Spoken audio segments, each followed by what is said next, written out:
I am a clay jar, 2,000 years old. The storm that destroyed my ship is what saved me. How could falling apart mean being saved? Today, a factory can shape 1,000 jars an hour. I was shaped by one pair of hands on a spinning wheel in a small workshop by the Aegean Sea. That potter was named Demetrios. He pressed his thumb into my wet clay to test it. The same motion his own teacher taught him 40 years before. When I was fired and cooled, I was filled with wine and sealed shut with resin and a wooden stopper. My work was about to begin. A Roman merchant named Gaius bought me and hundreds of jars like me to sell 3 seas away in Rome.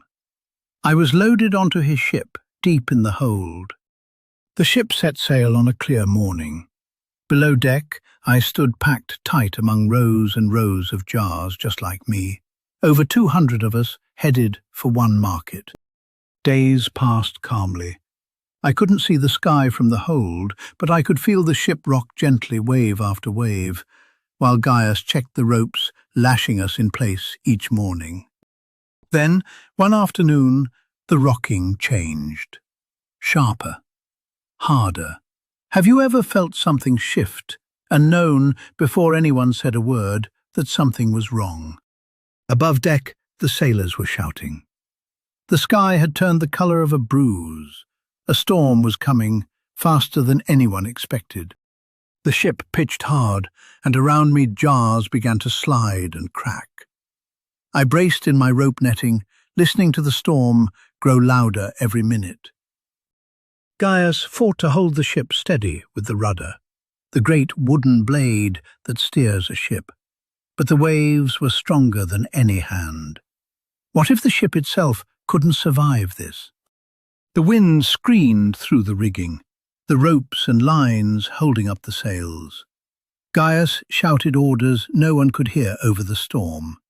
I had never felt fear like this before, and I have no heart to race, no breath to catch. The hull split. Cold seawater rushed in, and the ropes holding us gave way. I was falling free, for the first time, not knowing if I'd survive. Down I went, spinning through the dark water, as the ship that carried me broke apart and sank around me. Everything I'd ever known, the workshop, the ship, Gaius, the sunlight, was gone in minutes. I hit the sandy seafloor, alone, and everything went silent in a way I had never felt before.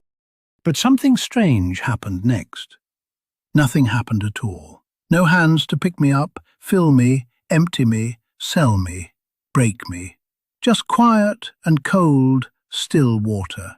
Exactly what would keep my clay from crumbling to dust. Can you imagine being that still for that long? Sand and silt, fine, muddy grit, drifted down and settled over me, gently, year after year, sealing me into the seafloor like a blanket.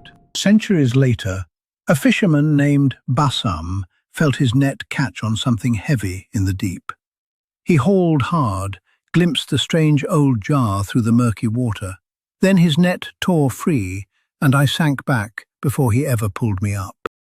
Then, 1,000 years later still, in 1900, a Greek sponge diver named Yannis felt the same tug. He turned me over in his hands, but sponges were what filled his boat that day, not an old broken jar. So he let me sink back into the silt. Twice a stranger's hands had almost taken me. Twice I sank back into the dark.